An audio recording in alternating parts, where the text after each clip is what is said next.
La empresa no se hace responsable por las opiniones e informaciones transmitidas en este espacio. Las declaraciones y conceptos emitidos en las entrevistas y programas son de la exclusiva responsabilidad de sus productores, conductores e invitados. Toque de queda con Mingo. Continuamos en este toque de queda con el profesor Tulio Álvarez a través de nuestras cuentas de Twitter, @mingo_1, @eutv.net. ¿Tulio tiene cuenta de Twitter? Sí, Tulio Álvarez. Arroba Tulio Álvarez. Magnífico. Precisamente algunas de las inquietudes que nos llegan. ¿Qué opina el profesor Álvarez del Consejo de Derechos Humanos creado por Maduro?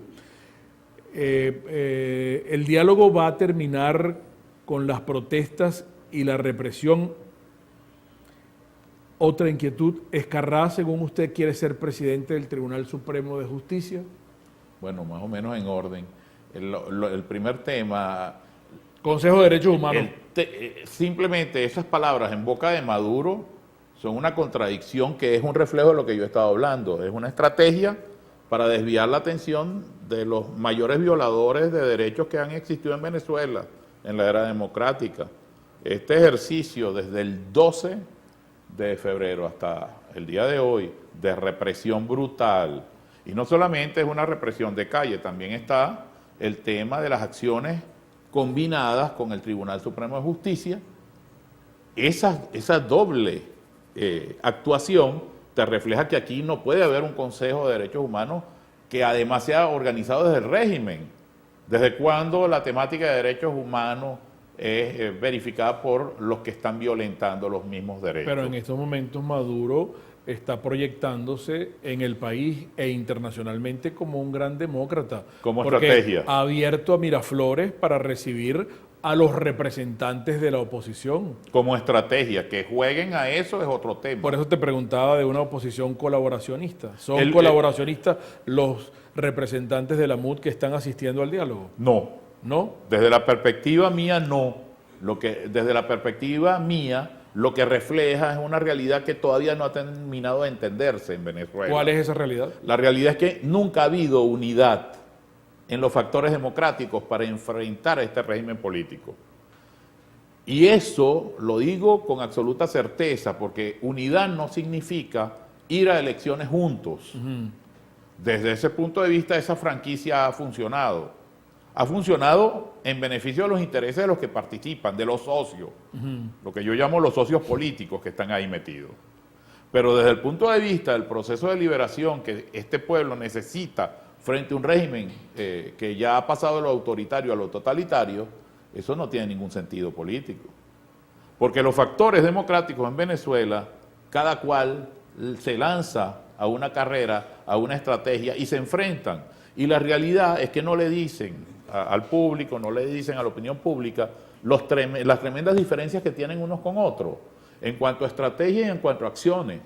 Entonces por eso es que tú ves una situación disímil de un grupo de personas yendo a dialogar con un régimen que violenta derechos fundamentales. Con el que no se puede dialogar. Con el que no puedes entrar a ningún diálogo, y por otra parte ves la situación de factores enfrentados en la calle, sufriendo represión, muerte, tortura y prisión.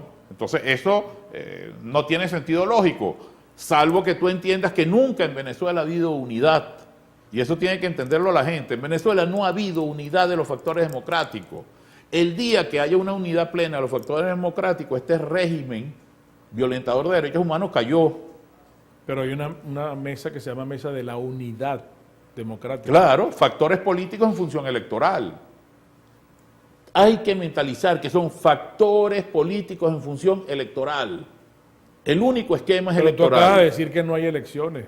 Ese es el grave problema. Y entonces, ¿para qué siguen ellos abrogándose la representación ese es el problema. Ese es el problema que tiene la MUD y ese es el problema que tiene el régimen, que no hay elecciones. Porque el mejor maquillaje de este régimen son las elecciones fraudulentas. Y la única instancia de participación que tienes tú desde la perspectiva electoral son las elecciones de la Por eso MUD. te digo que entonces para Maduro este diálogo funge como otras nuevas elecciones fraudulentas. Es legitimador, definitivamente es legitimador. ¿Y Trata por, qué de se subir la ¿Y por imagen. qué se prestan estos señores para hacer eso? Porque la estrategia es electoral. Para que ellos sigan subsistiendo. Evidentemente, porque es una estrategia electoral. O sea, el régimen ya arrasó con ellos, Ellos- y para que sigan con un... O sea, el régimen les está tirando un salvavidas. En este momento, la MUD como esquema electoral Murió. está pensando en las elecciones del 25 de mayo. Y reflejar que eso que va a pasar va a ser un gran triunfo. O sea, está negociando ya de una vez. No, no es un tema ni De siquiera de negociación. negociación. Mentalmente, lo único que tiene prioridad son esos dos procesos electorales y la selección de los magistrados del TCJ y la selección de los rectores, porque para ellos el simple hecho de que les dejen hablar y los dejen votar y dejen que entren 2 o 3 personas al TCJ o que entre un rector que ellos dicen que es de ellos en el CNE, ya eso es un gran triunfo. Realmente esa es una concepción electoral. Pero si tú te enfocas en la realidad de Venezuela, eso no tiene la más mínima importancia. Con 3, 4, 5 magistrados en el TCJ no logras nada. Ni siquiera logras con una mayoría en el CNE. Porque esta situación es de un control férreo de todas y cada una de las instituciones del país. No hay ninguna que no esté enferma. Están todas las instituciones podridas. Están todas sometidas. El CNE es una oficina electoral del PSUV. Y nosotros todavía estamos en un esquema electoralista, que es el peor esquema en una situación donde un régimen arremete contra una sociedad. O sea, cuando un estudiante sale a la calle es porque dice no tengo futuro. Cuando la gente sale a la calle de un barrio, una urbanización, es porque tiene desabastecimiento, porque peligra su vida todos los días, porque hay acoso, porque la inflación carcome los salarios, porque la gente está desesperada. Lo único que ha frenado que esto no sea masivo es la represión y el terror, típica de un régimen totalitario.